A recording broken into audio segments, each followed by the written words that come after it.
They got to get their kiss in. Yeah, they got to get First kiss, then feelings, then falling, then love, then engagement, then money.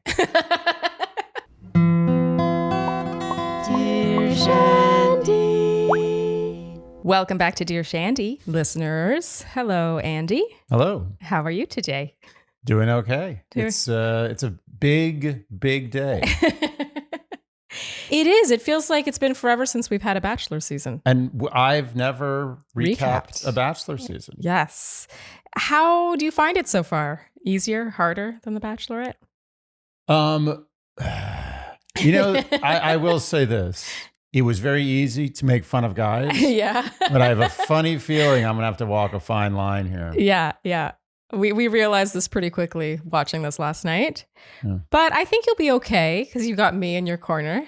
I do. Keeping you woke. You are a good ally. Yes, making sure that I don't go to cancel prison. Okay, so overall thoughts on... Oh, wait. Housekeeping. Any housekeeping? Not a lot going on over here. No. Oh. Literally, the only housekeeping was that we actually had housekeeping come for the first time in 2 weeks. Yeah. Actually, Ed, I do want to add that because I saw some people wondering why we were in a hotel in Seattle. I think we mentioned this a few weeks ago, but we are in Seattle because I'm singing with Seattle Opera right now, or still rehearsing at this point, but soon to be performing. And Andy's traveling with me for this one. And so that's why we're in Seattle. Indeed. Still in the same hotel room. Nothing's changed there. And anything else? Just Happy New Year. Yeah. Happy New Year. Happy 2022. 2022 can only be happier. Yeah. I mean, you would think, right? Yeah. We said that about 2021. Famous last words. Yeah. Okay. So overall thoughts on Clayton's season premiere. Well, premieres are always a bit of a mess, but there's a lot to hang your hat on, so to speak. There's all sorts of information. I always find that you don't really see real personalities on night one. Mm-hmm. I always feel after night one, I'm like, oh, these people all suck. And then a couple of episodes later, I'm like, oh, no, there's some good ones here. Yeah, I would say a premiere typically, it almost, the purpose it serves is almost to throw you off the scent because someone who ends up being the villain might be, a fantastic person that you are really into and think you'll love, and then you find out you don't like them, or vice versa. Yeah. And so it doesn't typically mean a whole lot, but I would say we got our bearings. We did. Our bearings were gotten. And they were gotten good. Mm-hmm. Shall we get recapping? Let's do it. All right. So the premiere launches with Clayton surprising his mother.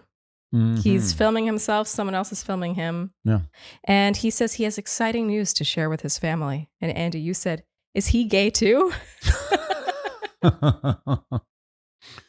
His mother is elated. Mm-hmm. She's very excited. Andy, you said, isn't it funny how she's happy because he's rich now and not because he'll find some girl? I mean, is that not true? That's the thing. Like, do we really think that she thinks that he's going to wind up engaged from this? In a real engagement that's going to last a lifetime. That's not even the point. Yeah. If you had a son who was Clayton, would you be very, very concerned that he was not going to be able to find a woman to marry? No, you're making a good point. It's more so that he's really famous now and she probably has seen the show. No, and he won a prize. You know what it is? It's like what we said at Michelle's finale when we said like the two mothers had become friends and how exciting that probably was for them. This is probably the most exciting thing for her that could possibly happen. Yes. Like, it's pretty exciting stuff. It's a big deal. It's like winning the lottery. Almost literally. She is not remotely excited about his prospects of finding love. If anything, she's concerned about that and only excited about the financial aspects. I don't know about the financial. I think it's just more the fame. There's a sort of fame is, I mean, unless you just love being famous. But isn't fame all about like wealth and power? Well, or it's about love. It's about love. It's nice to have a son who's widely loved. I guess you're right. Yes, I think, there's a validation to it. She probably has always thought she had a special son. And now, even with only 8 minutes of airtime, according to Clayton, he has been crowned Bachelor. How validating is that? It's validation. It's motherly validation. Yeah. Like your son has been given a seal of approval that this man is very popular, very well liked, and will always be loved, and also rich. At least for a while. Yeah, I just feel that with reality TV, rich and famous do not necessarily correlate anymore. I think more than ever, reality TV fame and wealth correlate. I think if you have reality TV fame without getting the wealth, you screwed up. Okay, I guess it comes down to how famous. Well, it depends what kind of fame you're talking about. Are you talking about like fame like the guy on night one who they find a book of secrets on how to win the Bachelor? Or are you talking about fame like real, like you have a huge following? Okay, I'm just going to say this from my perspective because, wow, we're really getting off topic really early here. But all I'm saying is that when I went on the show, you know, I had my 15 minutes, which lasted far longer than 15 minutes because I had Instagram followers. But I remember the first time I shared like a photo of my flight, I had gotten really lucky on a red eye and gotten all four seats in my row free so I could lay down. And I got all these DMs being like, why aren't you flying first class? And I'm like, I'm an opera singer and I'm a normal person who why would I be flying first class? That, yes, understood there. Yeah. But you also, as I said, you were famous for a moment in reality TV when it wasn't necessarily a financial boon to be famous in reality TV. That's okay. Now it is. Now, okay. I'll give it. Well, so we're both right. Yeah. Well, let's just say this. Okay. Do you think that you will have a very comfortable financial situation if you have over 1 million Instagram followers? Yes. Do you think that Clayton will have over 1 million Instagram followers? Okay. All right. Moving on. I still think we're both right, though. I'll agree to disagree to agree. Well, the thing is that there's different levels of fame. Mm-hmm. Like fame doesn't mean what it used to mean. It used to mean you were famous or you weren't. Now there's all these different levels of fame. Everyone you can is have famous 50,000 in some way now. Yeah, you can have 50,000 followers. You're not rich, but you're making a little something on it. But absolutely. All I'm saying is that, to get back to the original point, his mother, of all the things she was excited about, one of them was not that he was going to find love. Yes. Okay. Yeah. Moving on. All right. So this leads into a very dramatic preview of the season. And now we are introduced to Jesse Palmer, our new host. He walks out and introduces himself. And Andy, you said he looks like Chris Harrison and Clayton had a baby. He's like, we have made in the lab Clayton stronger, better, more efficient. I present you with Jesse Palmer. It's true. He also seems to have studied Chris Harrison's hand movements. Yeah, he's got it down. With his hands the I same mean, I can make fun. I like Jesse. Yeah, I think he's good. Yeah. I mean, I can see why some people were like, why him? This kind of came out of left field. But he's probably, I will say, the most qualified host they've had because he's been hosting stuff ever since he was Bachelor. He's not winging this. He's a pro. Yeah. This is what he does. Yeah. Anyway, we were kind of marveling at just how much he looked like Clayton. It's incredible. They could be brothers. It's weird because there's some angles where the lighting's not great, where you're just like, well, yeah, which one is it? Jesse? Yeah. Okay, so Clayton, now we have our getting to know Clayton segment, and he says, I'm sure you're wondering why I'm the Bachelor based off of only 8 minutes of screen time on The Bachelorette. I thought this was funny. I was like, oh, he's poking fun at himself. And then he proceeded to say, it's because I truthfully believe in this process more than anybody else. Okay, can I just say that of the top 1,000 reasons he was chosen Bachelor, that's not even close. Not even close. Like, it's like tied for like 64,000th with he puts his pants on one leg at a time. It's true.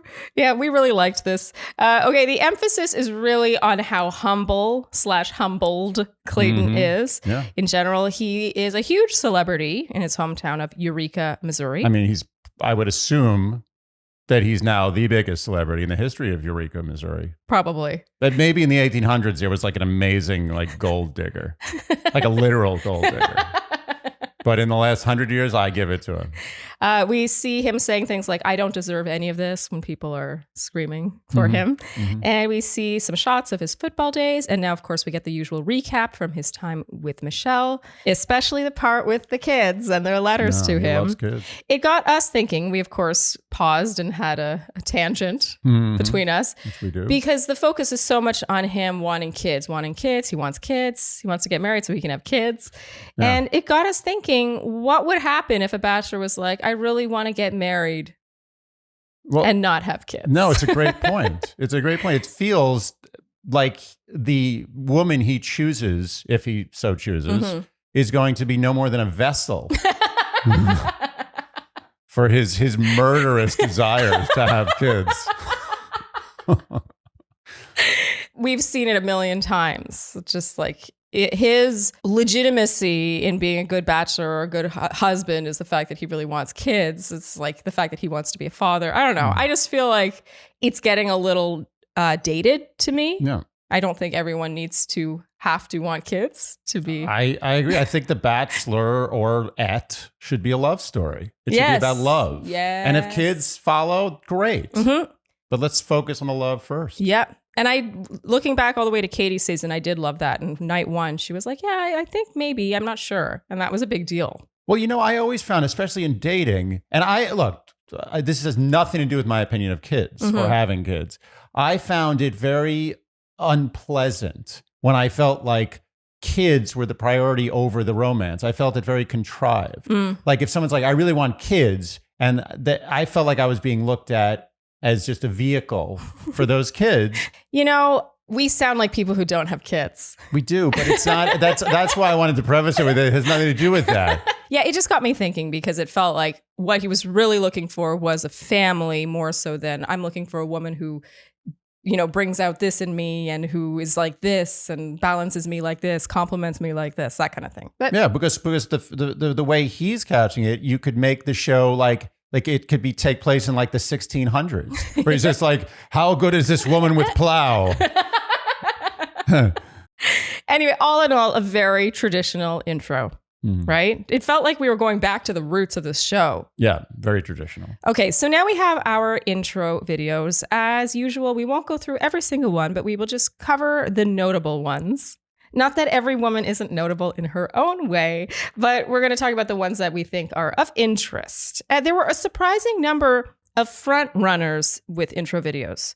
I feel like in recent seasons, they have sort of cut the intro videos of people that actually might end up being major front runners, but it seemed that our major front runners all had intro videos. Yeah. Very heavy-handed, I thought. Yeah. So first up, we have Shanae, 29 recruiter. The vibe is that she's very competitive, spunky. She says, if I want it, I'm going to get it. And based on the preview for the rest of the season, it seems like she has some conflict with other women. So it kind of tracks. Oh, yeah. We're definitely being fed that Shanae is not conflict averse. We'll put it that way. It's this very first seed of villainy. Yep. Yes. Okay. Gabby had an intro. We're going to move on to Rachel, 25, flight instructor and flight student. I get major frontrunner vibes from her. She says she likes Clayton's teeth and then says, is that a weird thing to notice? I just wanted to say, Rachel, no, it's not. Because I always notice people's teeth. And hands. Hands and teeth, yeah. Yeah, but I am a big teeth person. I really liked her. I thought she seemed sweet, but not boring. It's difficult to be both. Okay, next up, we have Daria, a law student. Then we have Susie, 28, wedding videographer. She lived in Japan for a while, started training jiu-jitsu, and then after coming back to the US, competed in Miss USA as Miss Virginia. And Andy, here you said she came back so enlightened. That Japanese culture really rubbed off on her. I mean, you can't have a season without a pageant girl. No, you cannot. You cannot. And Susie, I think, once again, has frontrunner written all over her. We have Elizabeth, real estate advisor, 32. Okay, and now we have Teddy. Teddy, obviously, another frontrunner, 25, surgical unit nurse. She's very open about the fact that she's a virgin. I thought this was interesting. We almost always have to have a virgin, too. Yeah, I guess what I find interesting is when the person is like leads with it. They're like, I'm a virgin. Like, this is the intro package. Well, the question is, would they lead with that if they weren't on The Bachelor? Like when they're dating, they're like, I just want you to know I'm a virgin. Like in normal life. Have you ever gone on a date with a girl who said that? I don't think I have. Okay. Wait, have you ever had sex with a virgin? That's a great question. And I don't have the answer at the ready. Wait, you don't know? You know what? I like that about you. I like that that's not your thing. I find it weird when men are into virgins. I am not into virgins. No. That's like, that makes no sense. Why would you be into a virgin? It's like going to a restaurant. You're like, oh, this is a great restaurant. Yeah, they've never cooked before. They never purchased ingredients and they don't know how to wait on a table.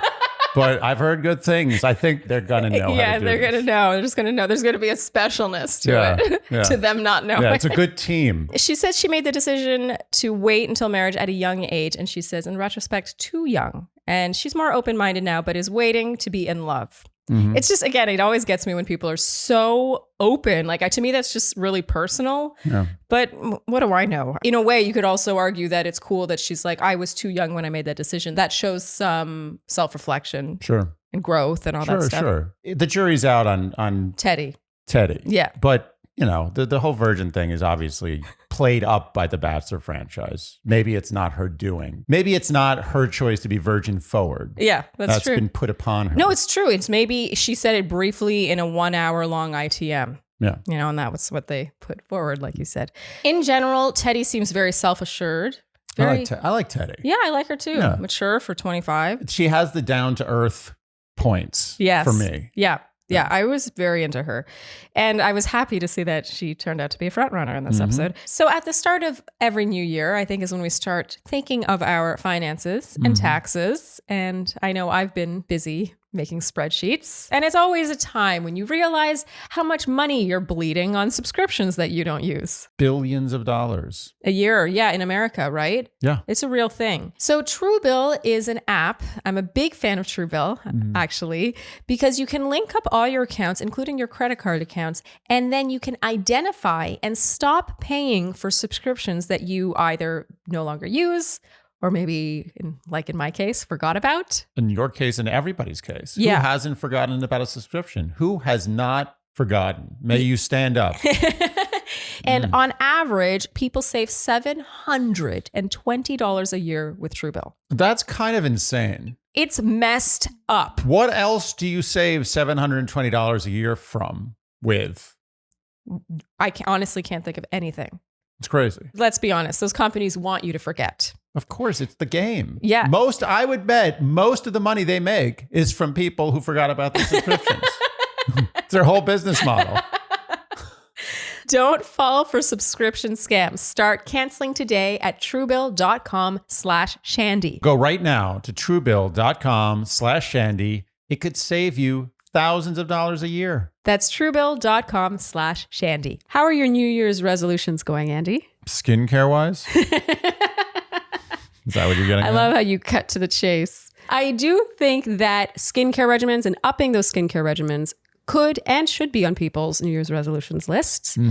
I have been a diehard skincare person for many years now, which is why I am such a fan of Apostrophe. In case you've been living under a rock, Apostrophe is a prescription skincare company where you can get real prescriptions, topical or oral, for your various skincare needs from a licensed dermatologist through their site, meaning you don't have to book an appointment with a very pricey dermatologist to get a prescription. It's so handy. It's great. And I have to say, there's a couple creams I use. As you know, I like creams.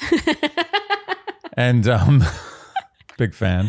Andy does love creams. Yeah, and I know what creams I need, and I don't want to have to go to a doctor for him to refill my cream prescription. Yeah, but here's the thing. Even if you don't know what works for you, you can sign up with Apostrophe, send in your photos, what your skincare concerns are. So they could be acne, aging, what have you. And then a real licensed dermatologist will send you a prescription in the mail, and it literally arrives in a couple of days. So I can speak from experience. I have been using prescription tretinoin for many years now. You guys who have been following me for a while know this. I'm very open about this. It really has changed my skin. But what's annoying is going to the dermatologist to get this prescription. So I highly recommend. I love Apostrophe's formula. They mix it with some niacinamide, 4% niacinamide. Yeah, and my skin loves it. You know what I like too is that Apostrophe really does treat all types of acne. Yes, the three: chest knee, back knee, and butt knee. The most dreaded of the knees. We have a special deal for our audience, the Shandies. Save $15 off your first visit with an Apostrophe provider when you go to apostrophe.com/Shandy and use our code Shandy. This code is only available to our listeners. To get started, just go to apostrophe.com/Shandy and click begin visit. Then use our code Shandy at checkout and you'll get your first visit for only $5. That's apostrophe.com/Shandy. And use that code Shandy to get your dermatologist crafted treatment plan for only $5. We thank Apostrophe for sponsoring the podcast. Okay, and then finally we have Salley, 26. Her occupation is previously engaged. She's from South Carolina. And Andy, the second we saw her on the screen, actually, no, the second we heard she was from South Carolina, you said, she's winning. Yep. And she says there was a lack of trust in her last relationship and they called off the wedding. And I wrote, she gives me Emily Maynard vibes. No, you did? Yeah. Yeah. Do you know who I'm talking I about? don't. Okay. Longtime viewers of the show, Emily Maynard was one of the best ever Bachelorettes. One of the best of all time. But yeah, you thought she was winning. Interesting. Okay, we'll keep going. Interesting indeed. All right, so leading into night one, we see footage of Salley crying now. And it turns out that just by chance, and I do think this probably was chance, Yep. this weekend was supposed to be her wedding day. And I wrote, isn't this a little soon? Agreed. Yeah. And apparently I was right, or we both were right, because she now visits Clayton's room because she's like, I can't do this. So she says she was excited to come, but when she got there, she realized how hard it was. This weekend has been hard for her, taking a toll. She was supposed to get married the day before, and she didn't want to pull out until she actually got to meet him. She starts to cry and says she's not sure if her heart is ready. Yeah. And he says he relates and thought he found his person in the past. He shut off for years after that. No. He says he appreciates her sharing this with him. He says he already likes what he sees. And they agree there's something there. They did have chemistry. Oh, yeah. I mean, we thought if she stuck around, like she was going Final Four. No one is questioning that. Winning. Yeah. He says he has to step away for a moment, and very predictably, he comes back with a Mm. rose, and he wants her there and offers it to her. And she says, this got me. She says, "You're really putting me on the spot right now." Yeah. I think you may have come to the wrong place if you're not interested in being put on the spot. That's true. But also being offered a rose, I feel like, I don't know if being offered a rose at any point on the show is being put on the spot. Yeah, it's like, oh, there's one seat left on that plane to fly to Caracas. Like, do you want to take it? It's free. That's being put on the spot. I wrote, what did she go there for?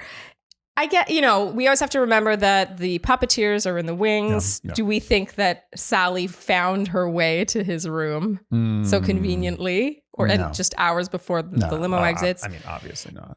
To me, it seemed like the powers that be really had her pegged as a major front runner, understandably so. Oh, yeah. She has the look, she has the story, all the things. And they probably couldn't let her go without trying to milk that a tiny bit. Absolutely, and understandably. Yeah, I mean, we were more than half an hour into this episode before we got to night one because of this. It's pretty incredible. It is. I mean, that's a major milking, like night zero airtime. It's unprecedented. Yeah, that's what happens when you're a pretty white blonde girl on a Bachelorette. From South Carolina. Yeah, seriously. Like, do you think they would have done this for someone else? For someone who doesn't look like her? No. I'm sorry, call me cynical, but they wouldn't have. No. Okay, so she says she wants to accept the rose really bad, but she's really torn. She takes a minute to go to make a phone call. And Andy, here you were just losing your patience. You did not care. She makes a phone call and says, "Why'd he have to pull out a fucking rose?" And Andy said, "That's the thing.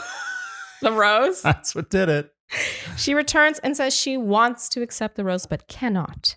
And she leaves. I was actually very surprised. I was surprised too. Yeah, we both thought I think everyone thought she was going to be like, We've been trained to think that. Yes. It's all this like, oh, this isn't going to happen. This isn't going to happen. It's going to happen. Yeah, totally. But and in this case, the bluff was called and it wasn't a bluff.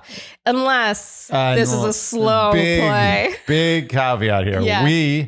We've been fooled too many times, but not fooled, or at least the feeling of, we have had the feeling of being potentially fooled many times. Yep. And I will not be fooled again. Yeah.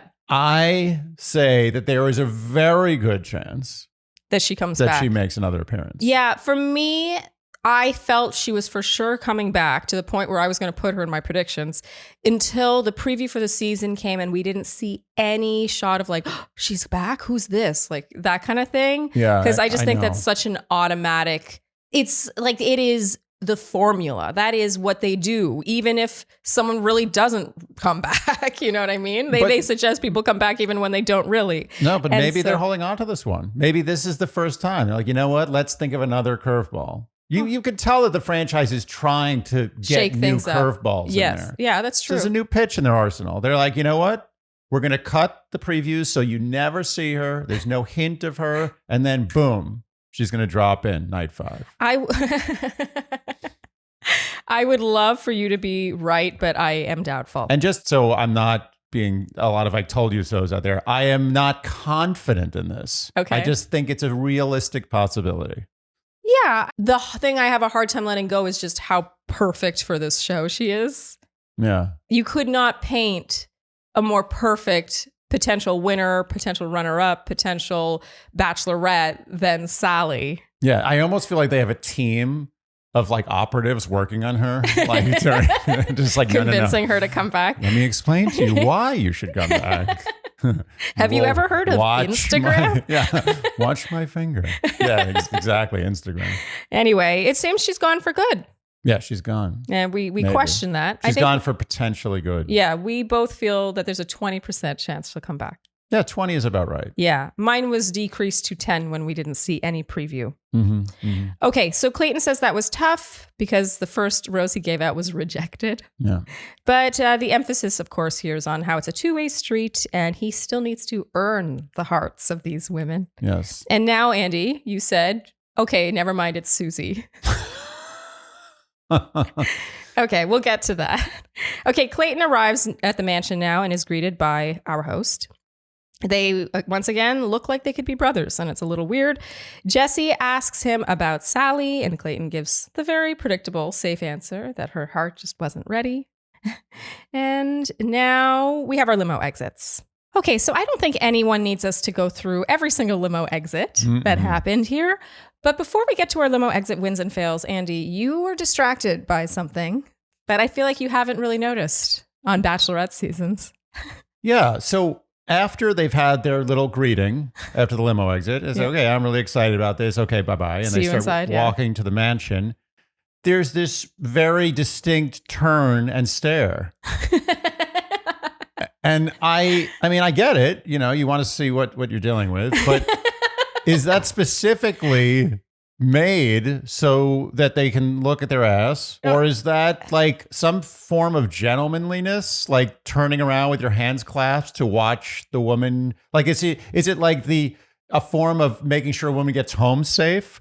Or is it killing two birds with one stone? Is it like, oh, let me turn around to make sure that she gets back to the mansion, okay? Yeah. And also stare at her ass. Or has the franchise made it not so uncomfortable? Because obviously in early seasons, I would guess guys were just like, oh, let's see what's going on over there. Yeah. And instead they're like, no, now just officially turn around, hands clasped. Mm-hmm.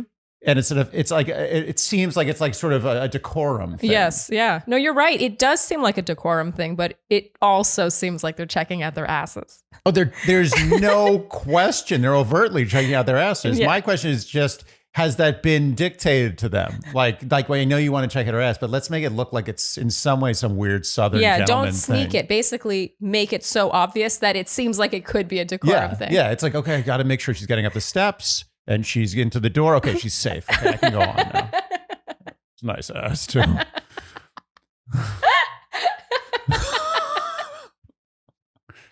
Okay. So we're going to keep with our tradition, Andy, of doing our limo exit wins and fails. Mm-hmm. Do you want to start with your win? I like the pickle jar.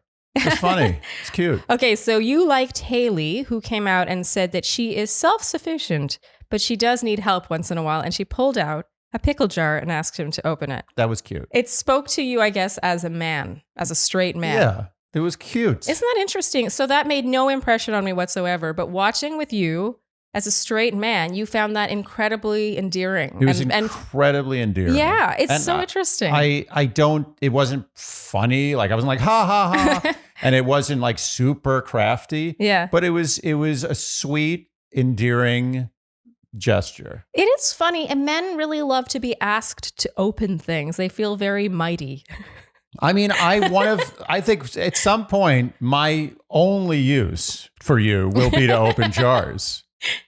Yeah, it's cute. You love that. That really stood out to me that you liked that so much. I was like, okay. I will say this. It's very rare on The Bachelor or Bachelor in Paradise or anyone where there's a lot of women in the room where I find something extremely cute. Yeah. I sometimes find something intelligent or romantic or sexy clever, or clever, but cute, very rarely. Yeah, this struck you as cute. Well, Clayton did not agree because he ended up sending Haley home. Yeah, what the hell was that? Okay, so my limo exit win was Hunter. She was the one who came out with that python around her neck. Yeah, that was and good. She said, "I believe in love at first hiss." I mean, it was very punny. But the thing that won me over was the fact that she wore that python around her neck for not the entire night, but for a great deal of the evening. There was not enough information provided. And the fact that I was left wanting more and wanting to know more made me really like that situation. She had a python around her neck while he gave a toast, while she was sitting with women. She was like stroking it. It was like her pet. And I don't know if it was her pet or not. Maybe she just is experienced with pythons. I feel like it has to be her pet because I don't think that a national television show would take the risk of having a random person have a python around their neck. How could it not be mentioned, even if with their slicing and dicing in the editing room, that this is her pet? I don't understand. Like it should have been her description, like snake handler. I mean, come on, snake handler, and there's some pun there. It's if true. You want Instead, to make an innuendo. We get HR specialist. But anyway, it's not that I thought it was so funny or such a great pun or anything. Oh. It's just that let's be honest, the limo exits were not amazing. Am I wrong? No, they weren't amazing. And in a sea of mediocre limo exits, this really stood out to me as something I wanted to know more about. Yeah. All right, Andy. And now for your limo exit fail. Yeah. This one's going to go to Rachel. Ooh. Yeah. Rachel, one of our front runners. Yes. Yep. Oftentimes, limo exit strength does not correlate to success in the show. Okay. Sometimes it's indirectly proportional. Okay. So Rachel, she had Holly, a 63-year-old retiree, exit the limo, and she was in a gown, and it was suggested that she was one of the women, and then she said she was in the wrong place because she was there for the senior bachelor, which I think was a bit of a plug, and because there is an actual senior bachelor. Oh, maybe that whole thing was a plug for the senior bachelor. That would add up to us not liking it. But then what got us about this exit was that this Holly woman, I think, is just an actress because she wasn't introduced as Rachel's grandmother or family member or any kind of, there was no relationship. Yeah. Unless I'm missing something. That made no sense. And it was only slightly borderline offensive. Like I saw this woman, I was like, oh wow, that's an attractive older woman. I'm into this. It's a little weird, but I'm into it. And then sure enough, she was just being used as a foil for some unbelievably bad joke that made about no a wing sense. woman. Made no sense. Yep. No. Okay, fine. Make a wing woman joke, but make it a pun or make it funny. But they're just using so this really, hey, we need some old broad. It's not that funny a joke, but she's gotta be old enough that the joke is that she's old. Oh, I know somebody. She's really, really hard up for work in LA. I mean, she hasn't worked in years. Oh, it's so true. It was kind of in poor taste. I think I could have been won over if there were any kind of relationship between Rachel and Holly. Yeah. But yeah, I agree. It was a fail. However, it was not my fail. I have a tie for my limo exit fail. My first fail is Kira, the doctor. She came out with a doctor coat over lingerie and then played up the doctor bit. Yeah. What got me about this? Look, she had a rockin' body. Like, I'm not holding it against someone to wear lingerie on night one. Okay, you can do whatever you want on night one. Yeah. However, there was no rhyme or reason for her being in lingerie. At least on Matt's season, a girl on night one came out in lingerie, and her shtick was, I couldn't decide what to wear. And she came out with a rack of dresses and was like, what should I wear? Right. It's a good joke. Yeah, I mean, I don't know if it's a good joke. It's a great joke.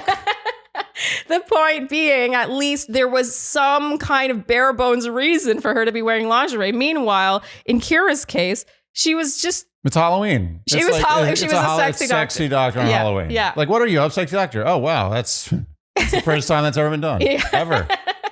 Yeah. So that was my issue with that one. And my other fail went to Jane. She's the one, she's 33, came out in the vintage convertible. And then she said, I've been called a cougar once or twice, but I like to consider myself vintage, like a classic car. And this just made me cringe. She's 33 years old. Who's she a cougar for? Like a 16-year-old?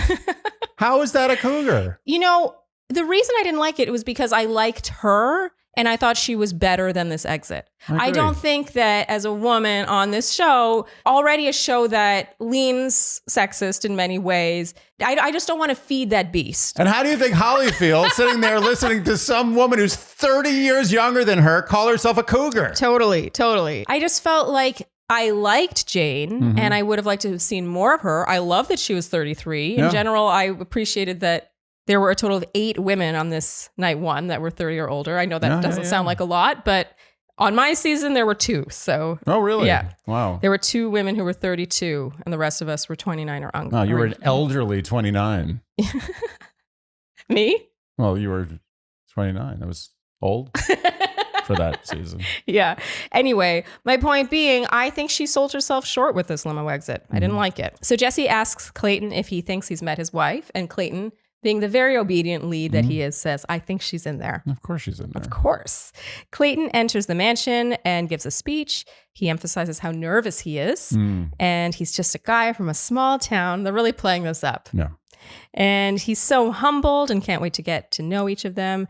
And then Cassidy hands him the drink. I'm just mentioning her name because sometimes the person who hands off the drink plays some kind of a role. Oh, that's right. And as he toasts, he spills the drink on himself, and they all love this. Yeah, I have to admit, it was kind of charming. Yeah, he's got some charm. Yeah.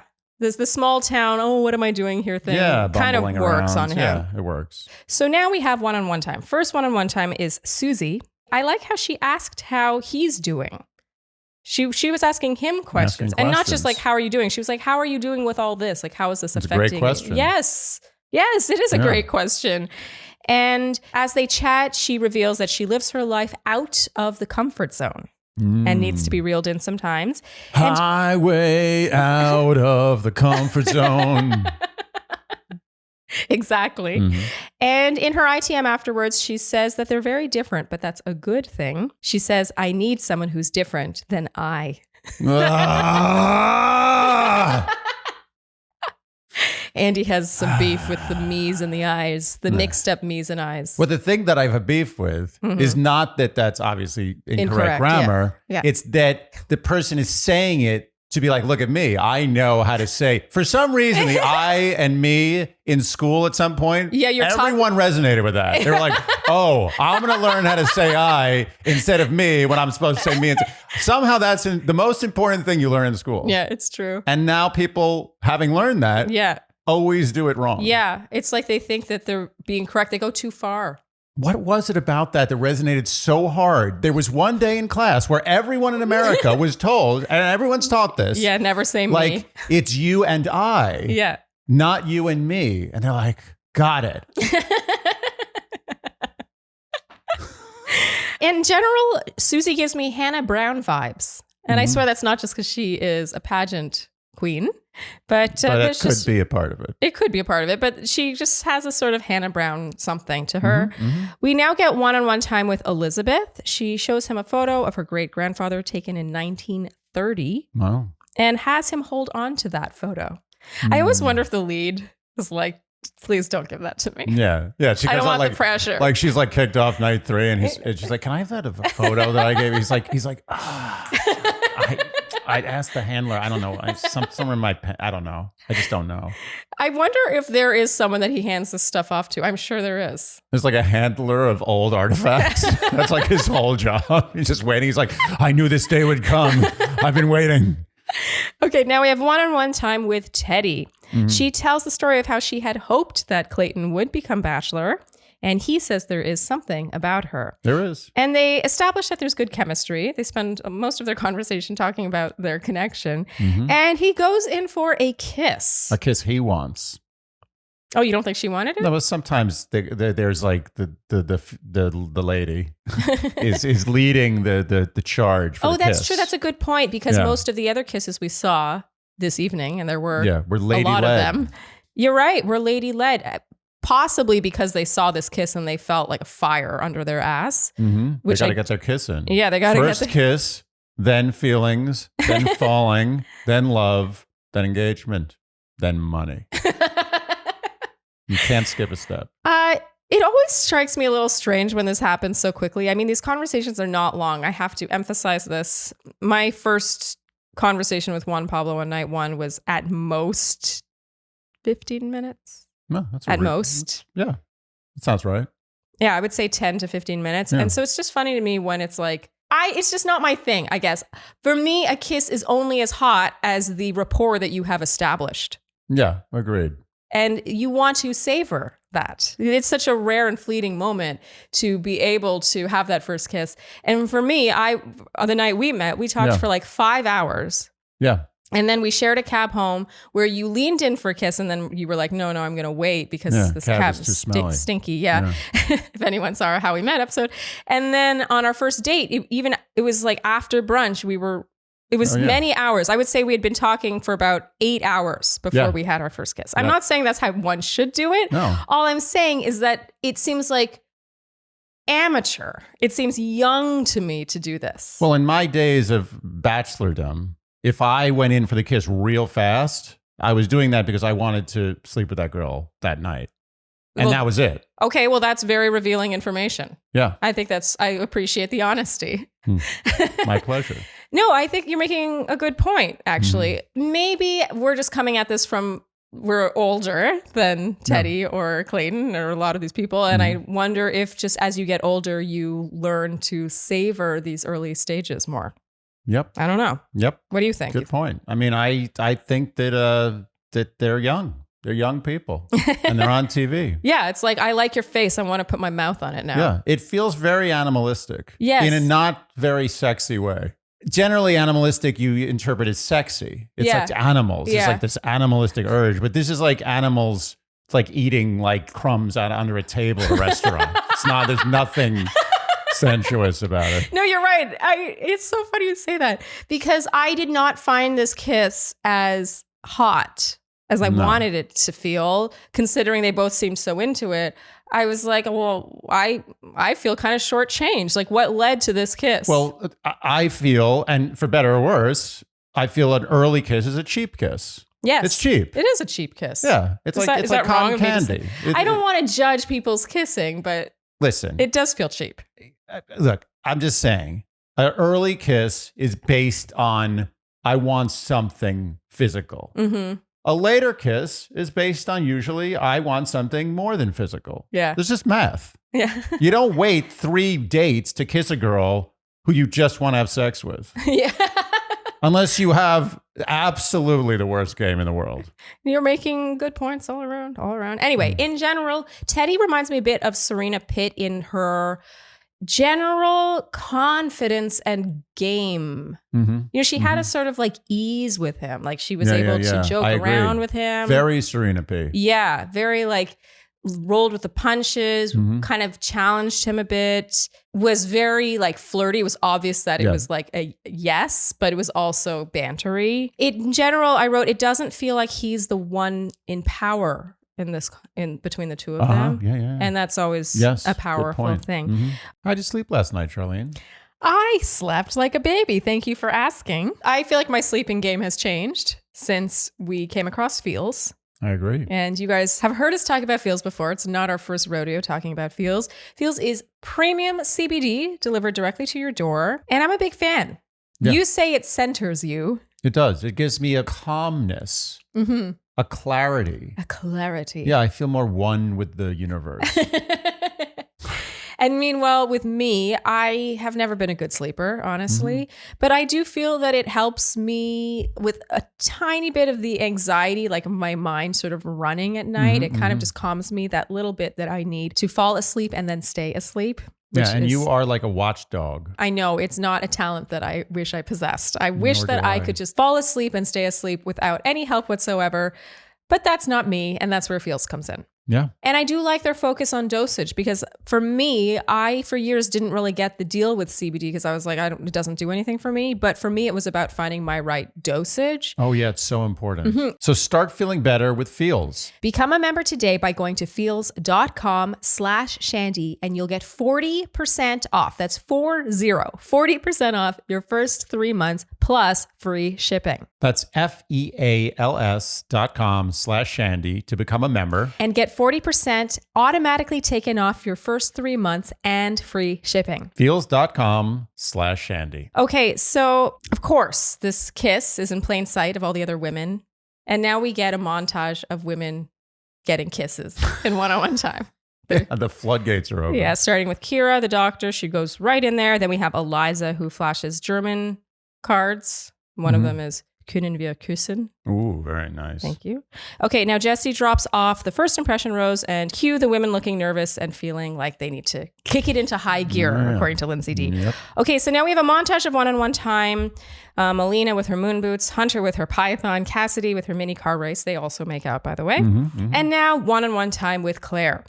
They have a sort of tailgate party situation here. And Andy, the second you saw her, and I think this is very interesting. You're always very good at this. The second you saw this scene, you said, she's wasted. Yeah. Wasted. Wasted. You know what's funny is I'm not sure if I would have noticed that immediately. You're very good at this. You can tell like at a party, you're like, that person's on coke. That person's wasted. That person's stoned. That person's that. You're so good at this. A little too observant. No, but it's true. And you're always right about it. After you point it out, I'm like, oh my God, you're right. And she was kind of like glassy-eyed. Yeah. And it came out over the next several minutes here that she was indeed wasted. Her time is interrupted by Mara. And now Claire proceeds to talk to all the women in the house about how she felt her conversation with Clayton was forced. And there was no chemistry. And he is too nice a guy for her. The women are, of course, aghast. Oh. If they had pearls, they would be clutching them. Okay, and now we have brief time with Sarah. She was first out of the limos. If you recall, she's the 23-year-old wealth management consultant. She's 23? Yes. Stay the hell away from my wealth. And Claire is still running her mouth. And then brief one-on-one time with Serene, who tells Clayton that he should speak with Claire because Claire has been heard saying that she hates him. It's always a normal conversation to have. I just met you a few minutes ago, and word on the street is you hate me. Let's chat about that. I mean, that was really funny. He's like, I'm being told that you hate me. That was His expression was priceless. It was very funny, and he won me over there. I became a Clayton fan in that moment. Yeah, no, it's true. The way he handled that, he was kind of like, okay, like he didn't seem upset. He was more like, I like the way he just cut to the chase. Yeah. He didn't like mince words. He was just like, so you hate me. Let's discuss. She, of course, denies this, says she doesn't hate anyone. She doesn't hate anyone in the world, except I do hate you. This is just the only exception of everyone. So, of course, the main talking point here with Claire is more so that the time that Clayton is spending talking to Claire is being taken away from other women. Right. Classic. In general, though, I was surprised that this didn't become more of a talking point long term, because usually you would then see a couple of women not get time because of that, and that never happened. Yeah. He walks Claire out and then addresses the group saying, if anyone else doesn't want to be That here. was hilarious. If anyone else hates me, She was too drunk. It was painful. I think she's going to really regret that. Yeah. And she's going to have to take a real long look In the at mirror? her drinking. Yeah, at the drink. You know. Because I have nothing against getting a good drink on. Yeah. But what I do have something against is people who, when they get a good drink on, have the worst parts of their personality come out and they can't stop them. Yes. It's like a runaway train. Yeah. Like I could see the train. It was leaving the station. And once it left, that was it. It was on that track. Yeah. I mean, it was a train and it was going very fast. Yeah, it was a little painful because, and I don't want to make assumptions about anyone in their real lives, but it felt like she has some insecurities and then was really putting forward this hyper confident persona. Like even when she was talking to him in her ITMs and her limo exit, there was like such a like, I can hang. Like I'm so confident. It brimmed with insecurity. Yes. It was spinning. She was spinning, as they call it. Like she was like, I'm being rejected, which wasn't true. She's on a show with 30 people. Like deal with it. I felt for her in that I've been in that exact situation. And the one night that I do think I drank too much was on night one because you have there's social anxiety about the cameras. I would be blackout. I wouldn't even remember anything. Yeah, there's anxiety on like every single level that you could feel it. Yeah. And you can't help but let it get to you. Like you look around, you have never felt so intimidated by a group of women before, you know? And so I can see why she went to that place, but to go so far in the opposite direction to be like, well, I don't like him anyway. Like that's the runaway train. Yeah. She didn't know when to put the brakes on. Yeah. Like that's the thing you need to check in with. When you drink that much, that's going to happen. You can't drink that much. Yeah. It's a problem. Yeah. It was pretty painful. I didn't want to see that happen to her. It wasn't entertaining. It wasn't. It was upsetting, and she is going to have extreme remorse over that. But I have a feeling, though, that even though she'll feel remorse, she'll pretend she doesn't care. You are so right. Anyway, we'll move on. So he pulls Genevieve now for one-on-one time. Tinkly music here. Yeah, tinkly music is very big. You got tinkly music. Did I? Oh, you got tinkly music. I remember. Okay, she reveals she's from Massachusetts. Family is important to her, and her parents have been married for 32 years. His parents, it turns out, have been married for 30 years, and they bond over this. Nice. Yeah, and congratulating their parents and wanting this for themselves. It's like not divorced parents. Yes. He says in his ITM that she's very genuine. I really like Genevieve. She seems sweet. Yeah. Normal. Seems weirdly down to earth. Almost too normal. Too normal. Something's amiss. What I found interesting is that heading out of this, while he's hugging her, we get a voiceover of him saying, but there's someone in particular I've been dying to talk to. And then we cut to one-on-one time with Rachel. And I just thought it was interesting that they went out of their way to do that. I didn't understand that either. Like, are they trying to make it seem like Rachel is the one that he's more interested in? Or are they downplaying Genevieve? I don't know. It got me taking Genevieve more seriously. I agree. It was setting up a dynamic there. Yeah. It got me thinking that they want us to not think that it's Genevieve. Everything about this show just makes you think it's opposite day. They told us this. It's this. You know what? The Bachelor is like, it's almost like Agatha Christie meets Jersey Shore. It's like the lowest brow Agatha Christie or the highest brow Jersey Shore. Yeah, no, I like that. Yeah. Okay, so now one-on-one time with Rachel.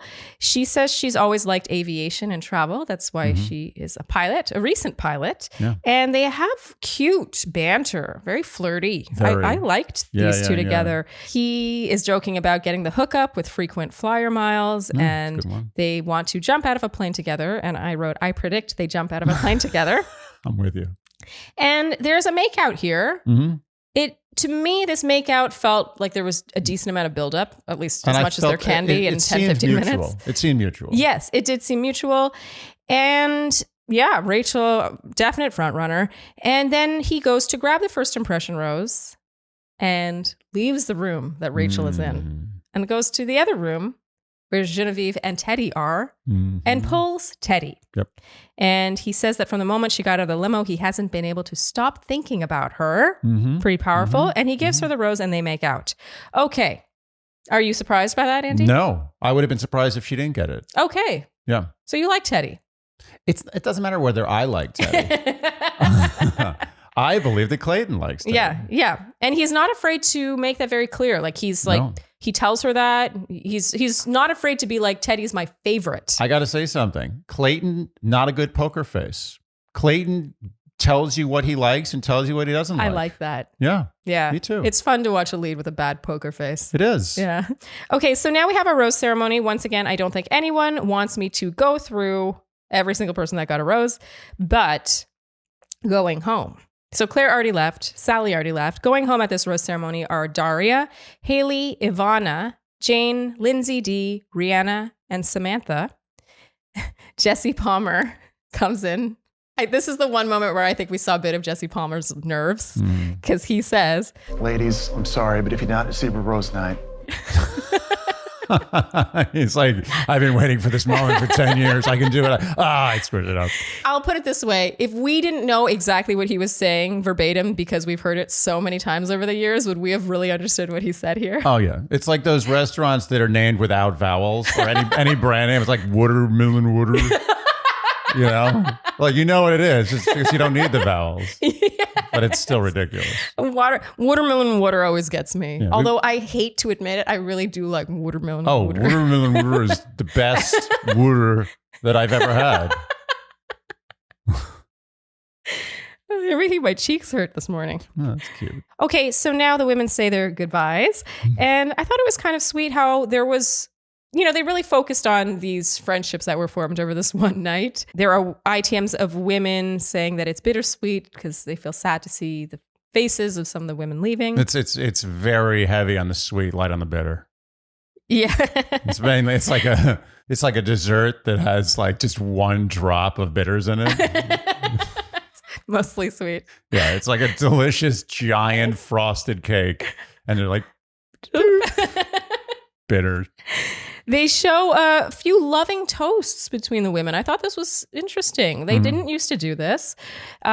There's a girl power toast. Yeah. There was a lot of harmony. Yes. More harmony than I've ever seen on a night one. Yes, but then it cuts directly to previews of the women fighting and cursing at each other. Yeah, of course. We got to get that. Andy, you were impressed with Clayton's late 60s chic turtlenecks that he was wearing. Yeah. It's like kind of got that vintage James Bond look. Yeah. You know? Yeah, like if, stylish. If Bond, instead of vodka martinis, he drank Pabst Blue Ribbon. The preview definitely doubles down on the tears, very heavy on the tear action. Usually you get a 50-50 amount of sweeping drone footage and romantic shots and tears, but in this case it was like tears. Yeah, it was heavy on the tears. A little bit of love, mostly tears. And that brings us to the end of the premiere. Andy, do you want to announce what the watch word will be for episode 2 as well as the prize? Yes, I do. The word watch is tall. Tall. So many women mentioned Clayton's height. He's 6'5", by the way. Yeah, which is average height for Bachelor. Yeah, that's true. It's not. It used to be 6'2", and now it's 6'5". Yeah. But especially with Nate and Thomas in the mix. Wow. Yeah. Dragging up that average. So the word is tall. And what can people win if they guess correctly? So in breaking with our Tushy tradition, momentarily at least, we are offering 3 pieces of your choice from the jeweler, Ana Luisa. Yes, Ana Luisa. I'm a big fan of their jewelry. You've seen me wear their pieces before. I'm wearing a piece right now. I love this because it looks like it's a watch, but it's really just a bracelet. Yeah, this is a pretty sweet prize. Yeah, this is a killer prize, actually. So you get to pick 3 items from Ana Luisa. This is excluding jewelry cases and diamonds, but it includes everything else. Yep. And you can pick 3 pieces of your choice. And they have earrings, necklaces, bracelets. Their stuff is awesome. I love it.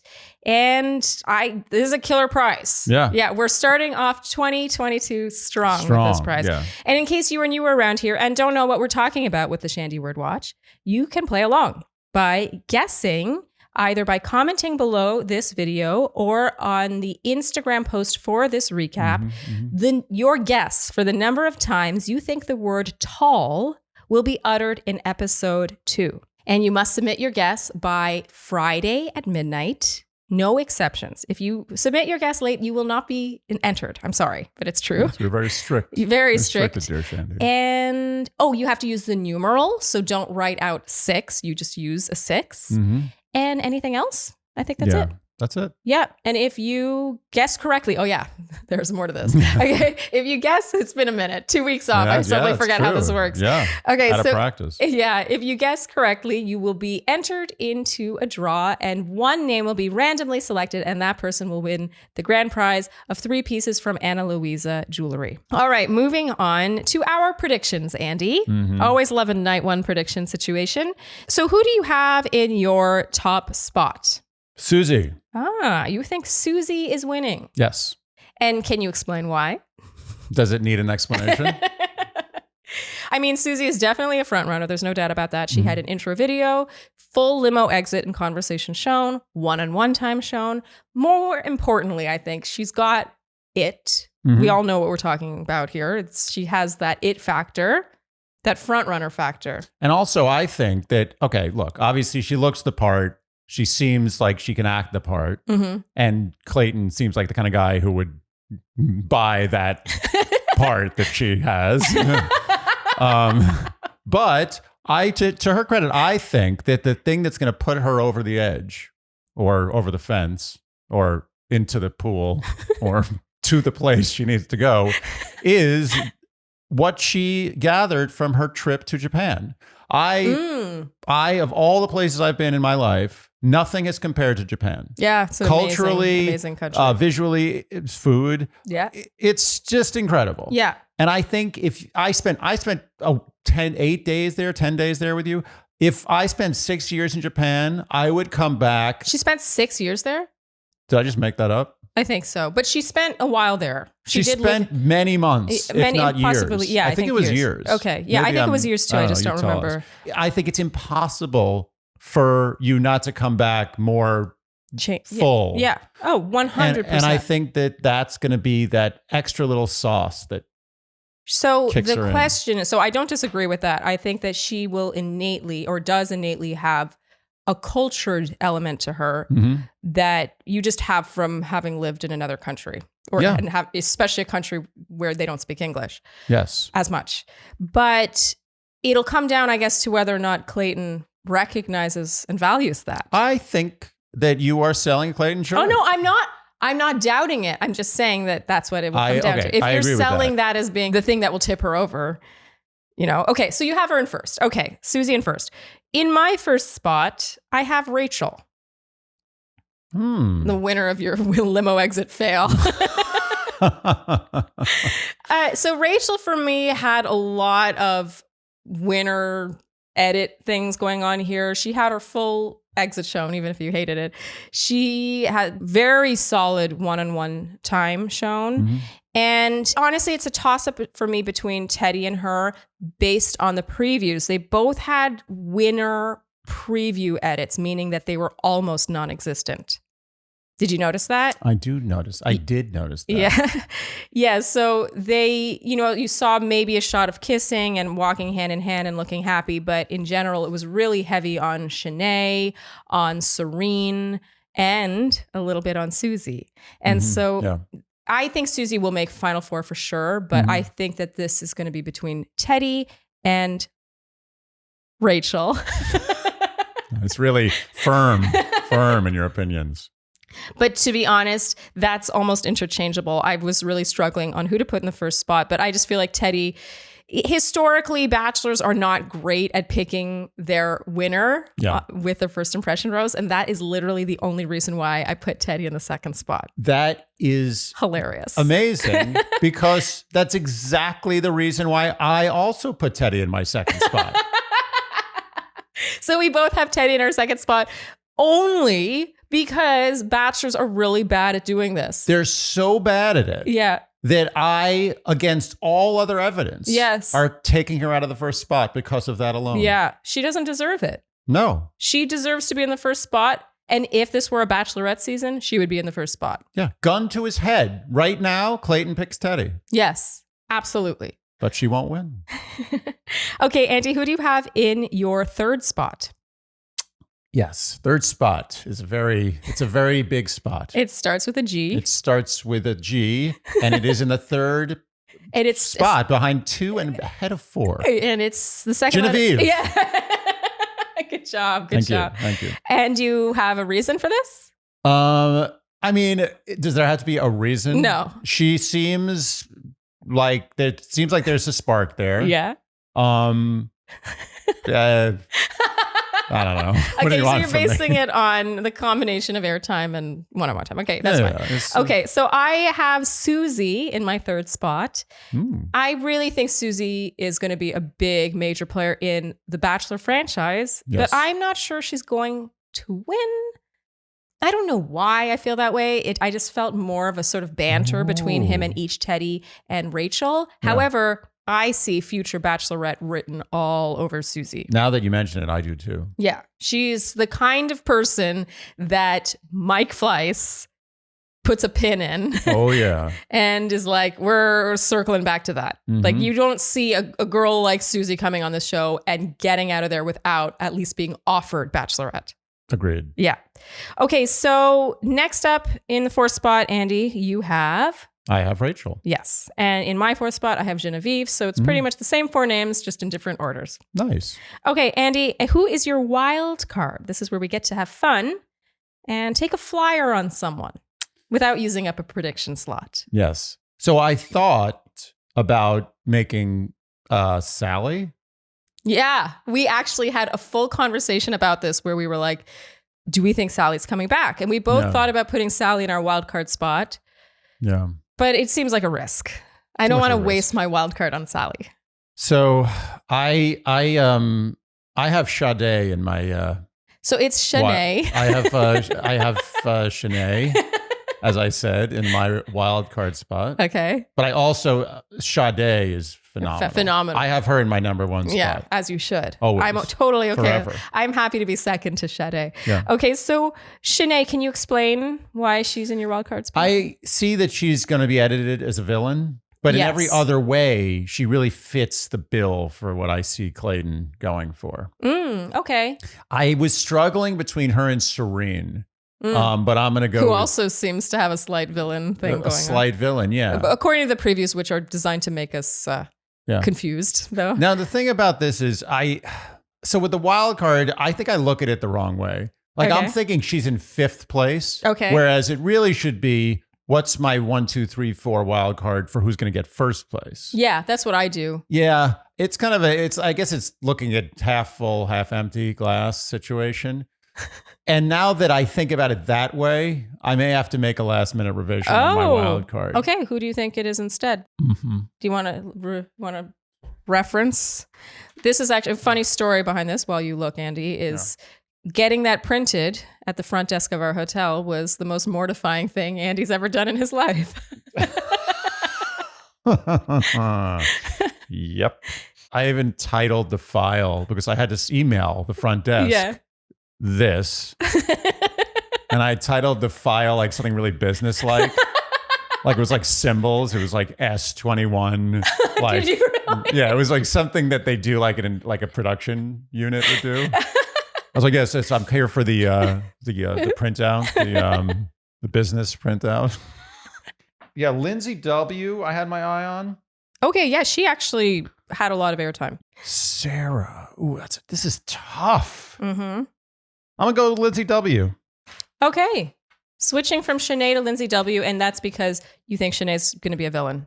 Yeah, I really, in the spirit of what we're trying to predict here, even if she ends up in the top 4, it's not really what I'm going for. I'm picking a winner. Okay. And as a wild card for a winner, I think Lindsay W is the right call. I don't want a villain up there because I've learned my lesson that as much as villains can be enticing, they generally don't win. All right. For my wild card, I was torn between Cassidy and Eliza. Mm-hmm. But I ultimately opted for Eliza because she had a tiny snippet of one-on-one time shown with a little kiss. But you know what? They actually had the same amount of one-on-one time shown. They each had a kiss, and it was like a brief sort of montagey one-on-one time. But Eliza just, it says she's from Berlin, Germany. I don't know if she is actually from Berlin, Germany, because I know that because when I was on the show, it said I was from Heidelberg, Germany, and I am not from Heidelberg. I just happened to be living in Heidelberg at the time. And a producer told me later that it's because it made me seem more exotic. I mean, reasonable.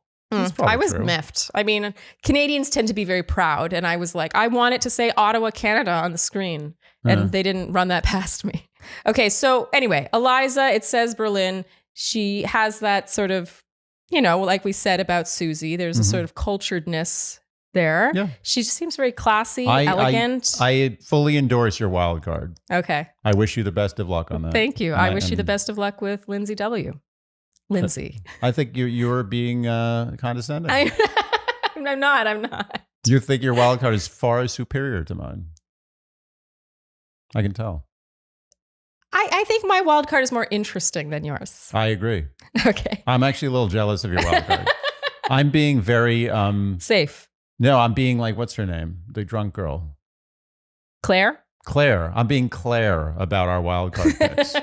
I'm being defensive. Okay, Andy, that brings us to the end of this premiere. All right. Yeah, not bad. Pretty painless. Yeah, I feel, I can't put my finger on the feeling. Excitement? Yes. Wow. Excitement. Yeah, we didn't mind this. Do we think that it was breaking any molds? No. But it had a classic Bachelor feel to it with the mansion. Jesse Palmer, I think, is neither here nor there. I don't really have a strong opinion. He serves a purpose. He serves a purpose. And I thought Clayton was endearing, if nothing else. Yeah, I'm looking forward to recapping my first Bachelor season. Okay. On that note, I think that's a good place to wrap. If you enjoyed what you heard today, you know what we will ask of you, and that is to subscribe, hit the notification bell. Very good. Follow us on Instagram. Leave us Apple Podcast reviews and Spotify reviews. Yeah. And tell your friends, and generally do everything that you need to do to keep a young and burgeoning podcast in business. Yes. And I think that's a wrap then. Thank you guys so much for tuning in, and we'll see you next time on Dear Shandy. Bye. Dear Shandy.